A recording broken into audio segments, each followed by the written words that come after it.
Good morning, everyone. Happy Tuesday, January 10th, and welcome to episode number 52 of the Steel City Insider podcast. Hey, Jim, I don't know if you knew, but Mike Tomlin didn't just say that the Steelers were a team on the rise. I also think he said that the Steel City Insider podcast was a podcast on the rise. I don't know if you caught that or not. He loves this podcast. He's been waiting. In fact, I got a text from him, said, "When are you guys airing today?" I said, "We're sleeping in a little bit today." Plus, I've been working on his column, and for the readers at Steel City Insider, that column, my morning column, is coming. I was just buffing it up a little bit. I put a little extra love into this one today. Awesome. Well, we got a lot of extra love for all of you out there in YouTube land who are watching today's video. We are going to get into the Steelers' victory over the Cleveland Browns to end the season on a positive note. The team finishes with a 9-8 record. They extend Tomlin's winning streak. And we're also going to talk about the narrow miss of the postseason and get into a little bit of this offseason, what to expect. And Jim, what better way? Let's just jump right in and get after it here today. Where do you want to start? In what way? You tell me, man. Where are we going? I think let's start with the game really quickly. I don't think we need to spend a ton of time analyzing it, but I would say that was one of the most complete games that they put together. It was nice to see it at the end of the year. I think that they are a team on the rise, joking there at the beginning. But you saw Kenny Pickett throw down the middle of the field. That pass to George Pickens was beautiful. Saw Najee Harris continue with his powerful running. I think he's primed for breakout season next year. The defense was getting pressure. Just an overall good performance. There were still kinks. There was some sloppiness, but a lot to be encouraged about heading into the offseason. And really, if you look at it, Chicago finished with the worst record in the NFL. The Steelers essentially have 2 first-round picks. Life is good today. Yeah, pretty good. 17th pick, 32nd pick, and then another second-round pick. I didn't think Pickett played particularly well, but he hit some big passes. And, everything looks good. I wrote last week about all the rookies. The rookies look great. The young offensive line has come along. I don't know that you need to draft an offensive lineman in the first round like everybody had just assumed all season. Cam Hayward was incredible. I think we all get the beat. Where do they go from here? That's for you to ask me. Where do they go from here? Okay, well, a free agency, I think the number one priority is Cam Sutton. It's funny. They led the NFL in interceptions, right? They had 2 against the Browns. But I think cornerback is their priority number 1. Mm-hmm. I think they need an elite shutdown corner. They can do more of what they want to do. I don't know that they're going to be able to keep Brian Flores, but I really liked some of the things they were doing on defense. And he apparently was a big part. As we hear stuff, and we assume that he was behind a lot of the new schemes they were running by the end of the year. And I think Cleveland, the one team that studied the Steelers probably with more fervency, is that a word, than anyone else. They put in a bid to hire that guy the day after the season ended, after studying the Steelers all week. Yeah. So that tells you about Brian Flores. But I still think even, Terrell Austin would like a corner, and you're probably going to say they can't draft corners, right? They can't. I mean, if you look factually at the evidence, they can't. But there's always 2016. They missed on Artie Burns, who still played. He still started. Yeah. They had William Jackson plucked right from under their nose the pick before. It was a guy, and it was a definite reach. And because the next guy had some issues, even though he's turned out to be a terrific corner. Mm-hmm. But he had some issues, and he went late second. So that was the precipice they were falling off between corners. They had to reach there. Senquez Golson was the second-round pick. He got hurt first day of camp and never recovered. And their last third-round pick is their best corner right now. So I'm not sure that I buy all of that perception. Because, for a team that allegedly drafts wide receivers with ease. The James Washington was just cut. Lima Swede didn't make it. I mean, go on down the line about all those busts. Sammy Coates, on and on and on. So, it's all a bunch of nonsense. Yeah. Well, all it takes is one pick to change that narrative. And potentially this could be a year. And one name, I know it's very early, but one name that's been rumored to the team because of the connection, Joey Porter Jr., right? Joey Porter Jr. Yeah. Why not? I mean, he's what they're looking for. He's a man coverage. They want to shut down physical man coverage guy. Is he too handsy? Probably. Will he need work? Yeah. They love bloodlines. Little Joey worked out with the Steelers when Joey Sr. was an assistant coach. Little Joey was always there. Uh-huh. And Joey pushed him hard, man. There's some good stories I've heard about how hard Joey pushed his son. And the kid reacted. The kid's very coachable. Yeah. And, I've seen him play this year a little bit. I haven't watched too closely, and I do know Tomlin loved him at the beginning of the year, before the season started. Compared him to Sauce a little bit. And wasn't Sauce Gardner the number one corner in the NFL this year? Yeah. Yeah. Man, I predicted before the first game that he would be their first pick, and I don't know. I don't see any reason why I should come off it. Mm-hmm. But the analysts out there will argue because he apparently didn't have a great season, but 17th pick, I don't know. Maybe 32nd pick, But that's what they need. They need that, and they need to re-sign Cam Sutton. Yeah. And so we're talking about the team that led the NFL in interceptions needing corners. So that's a little weird. Well, I think a few episodes ago too, I talked about the secondary. They obviously have to resign Terrell Edmunds. At least in my opinion, I feel like he had that 1 year prove it deal. They got him on a significant discount.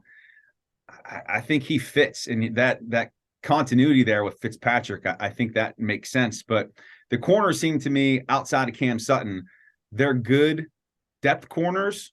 They're good in sub-package football, but they're not dominant players who can be out there all the time. I'll take Levi Wallace on my team all day long, and he would be the starter while young Porter or the young corner learns his skills. Yeah. But I just, with Minka at free safety, I just would like to really see them get a really tight secondary back there for the first time in a long time, since the Polamalu days. I really would like to see them take advantage of that. And what they're rushing up front, I know they need middle linebacker too, but stop drafting that so high. That's if you want to criticize their philosophy. A lot of teams will not draft an inside linebacker high. It's like running back. Those two positions are, what's the word? Fungible. Am I using that in a proper context? That's correct. I just read too much draft analysis, I guess, but some of the words I just use and don't even know what they mean. But I'd like to see a corner, and I prefer Casey myself. Terrell Edmunds doesn't make enough plays, but I do like Terrell. If they can get him back, great. That three safety look, those three safeties I really like. You had an elite young corner. Now you're talking about a really good secondary, and they haven't had that in a long time. And really, back in the LeBeau days, the secondary was more cover three. So they were more, I don't want to say linebacker, but linebacker-ish. They were zone corners. Yeah. They want a man cover guy. They want a guy to travel with the top receiver on the other team. Really, I mean, you're not going to get Rod Woodson, but that's what I'm talking about. That kind of corner to go with that kind of safety and a good number two like Cam. They're talking about a really good shutdown secondary to face all these passing teams. And then you can be a running team. You don't have to keep up so much on the scoreboard. Yeah. And to your point about inside linebacker, if you look over these last 2 weeks where their rushing defense has really probably been the best it's been all season, the guys taking the majority of the snaps were rookie Mark Robinson and Robert Spillane, who, his athleticism is pretty limited. The game got a little hot, and Miles Jack replaced Robinson. Yeah. I mean, Robinson didn't play as well this time. But Devin Bush, who first play of the game was kind of comical. Yeah. Robinson was like 2 feet short of the tackle. Yeah. But, and I think, I forget where I was reading it too, but I think the reason why it took so long for him to get on the field showed. It doesn't look like he has a full grasp of what's expected of him, his assignments, and that's probably going to take time. Yeah, I mean, he played against the Ravens. That team has no quarterback. They played a 4-4-3 against the Ravens. Yeah. And then did you see Hayward's comments after the game? Did they stand out as I was there. I talked to him. Oh, that's right. I wrote, insider. I wrote twice. I didn't get that comment, but I heard everybody buzzing about it. And I thought, oh God, here we go. This is going to go on till August. Is Cam going to get cut because of salary cap? And as I wrote, and this is where Tomlin read, he used the word humble because he got it from me. Cam was just being humble. And that's what Tomlin said yesterday at his press conference. He's just being humble. His salary cap is going to be $22 million. Mm-hmm. And so he's just saying, I might not be here in case they think I make too much money. Yeah. He's just been around the game too much. He knows how it works. So he was just being humble. He's going to be here. Yeah. He better be here. I might leave too. Don't leave. Wherever he goes, man. He's the best after the game. You know, I heard great things about Joe Greene back in the day, and I got to assume, you're getting an interior defensive lineman. Interior offensive linemen are always smart, and they give you great insight after a game, and they're great to talk to. But when you got a defensive lineman who's like that with great insight, but also has that edge about him that defensive players need, and you're getting a great guy to talk to. And Cam's just the best. Yeah. And I did a story on he and his brother Connor, and I interplayed it. I liked it. It was one of the best things I wrote all year. Of course, it got no hits. But it was something that really made me happy, and I liked it. And I'm glad I had a real go-to guy in that locker room. I mean, Cam has to be back next year. Yeah. And it seems like his play gets better every year that he gets older. Every game he gets better. Yeah. I mean, we were talking about him being better at the Raiders game, remember? Yeah. And he just he got the last sack of the year. Yeah. I don't know if he knew he needed that for his double digits. He thought he already had it. Yeah. But he had 9.5. And it's like you think of these guys that you'd like to see, go out on top. I mean, he's one of them that I would love to see him hoist that trophy, and then then he could call it quits. Kind of like the bus did, One of Joe Greene's most memorable quotes when I was a kid, I remember him saying, and I've heard this from other people, maybe he got it from someone else, but Joe Greene said, losing hurts a lot worse than winning feels good. It's an awkward comment, but I get what he's talking about. You have more emotional suffering from losing than you do emotional joy from winning. Right. And I that never left me. And it's so true. You really suffer losses. And so anyway, that kind of motivated him to not have that kind of pain. Yeah. But that was the first guy I ever heard say that. Yeah. I mean, if you look at this team and all the pieces that they have, and it's funny, I'm working on an article for my site right now, but just starting the year 2-6, and people were talking about tanking for the first round pick, how awful they were, fire everybody. I was in the fire Matt Canada camp. Yes, I will own my evaluation. Well, you might be right. Yeah, I mean, he could go. But look at that debacle at the goal line. Yeah. He had a rushed quarterback sneak in his arsenal, and he was going to use it come hell or high water. He had to think on his feet. Yeah, he did. That kind of really perturbed me. They blew a touchdown because he wanted to get his play in.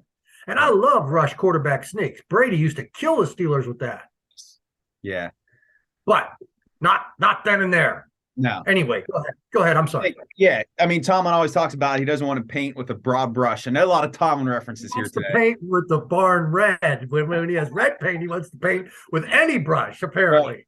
But just looking at the big picture, I said all along this season after the first couple weeks and just seeing how young this team was, that we wanted to see growth and development.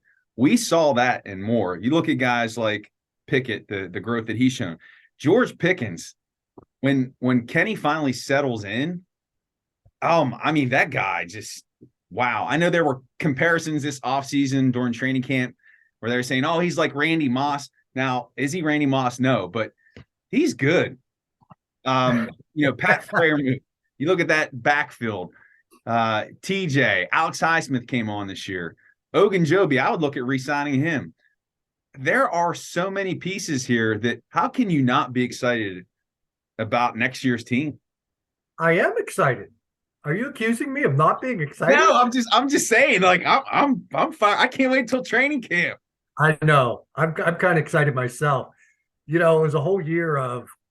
I remember contemplating going to watch my daughter play. It was, it's her 5th season at Ohio U, and I thought maybe I shouldn't go because if this team goes 1-16, that might be a good book. Mm-hmm. And Mike Pursuta said, "Go, get out of here.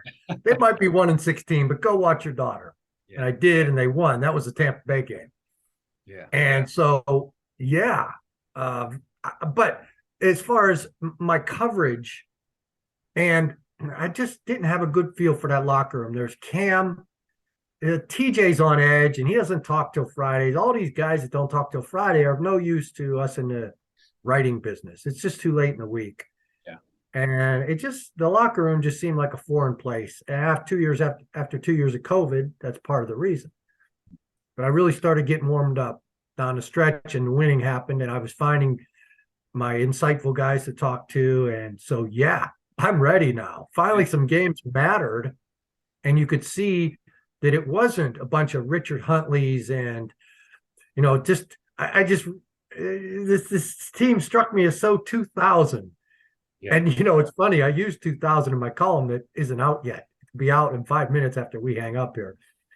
But I used that 2000 season.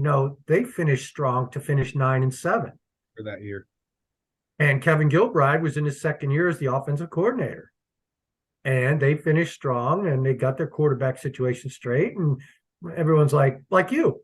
Hey, I wanted him fired in the middle of the year, but maybe not now. Maybe I'll own that. And all of a sudden, boom, he was fired. Yeah. Mike Mularkey was promoted. Ken Wisenhunt was brought in. Russ Grimm was brought in. They brought in the coaching staff of the next Super Bowl championship team. And they went after a 9-7 season. They cleaned offensive house. And 13-3, right? That next year, 2001. 2001 was the next season. They're 13-3. Exactly. And someone was giving me that analogy as I was leaving the game, and I liked that. I said, yeah, I'm surprised Cowher sacked up like that. I don't know if Tomlin will sack up. He said, well, it's not so much sacking up as having a Rooney with his foot up your rear end. So, yeah, okay, maybe it's time for the next Rooney. Yeah. Maybe not. They could talk, Tomlin could talk and say, these are things I liked about Canada, but there wasn't a ringing endorsement yesterday. Yeah. I remember Bruce Arians got a bit of a more ringing endorsement than that a couple days before he got fired. Yeah. So, yeah, I would not be surprised here. There's a lot of 2000 to it. And the same as what I'm talking about as the faces in the locker room. 2000 spring, I was in the middle of that brawl in the locker room. I mean, I wasn't brawling, but the fight just happened. The fist came over my shoulder at Richard Huntley from Earl Holmes while I was interviewing Huntley. And then all hell broke loose. But that's the kind of locker room that was. Sharp or Danish, a bunch of guys that you just didn't know and you knew were going to be gone. And that's how I was feeling about this locker room for so long. But there's some character in there. I just wish they'd talk earlier in the week. Yeah. Well, maybe whenever we meet with Tomlin and get him on the show here, we can ask him to help with that. So, well, first we got to get Marcus Allen's music out of there, and he may have a problem with that. He likes it. Yeah. All right, Jim. Well, I think we covered. I think we painted with a pretty broad brush today. I can't even say it. Well, I need some red paint because you can see how drab my room is here. It needs some red paint, and I need a broad brush to paint with the red paint that my barn needs. There we go. Tomlin used that again. Tomlin used that red paint thing again yesterday. That's why. There we go. Well, hey, okay. I think that covers it. We appreciate everybody for watching today.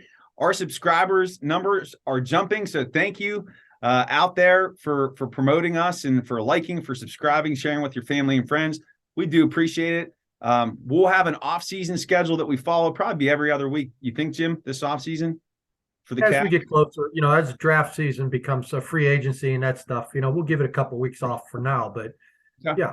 Mm-hmm. Yep. So check out Jim's work at the Still City Insider. You can give him a follow on Twitter at Jim Wexell. You can check out my work at thestillstudy.com and give me a follow at Still Study. But in between now and our next episode, have a great Tuesday, and we will see you soon. Take care. Take care, guys. See you, Jeremy. See you, Jim.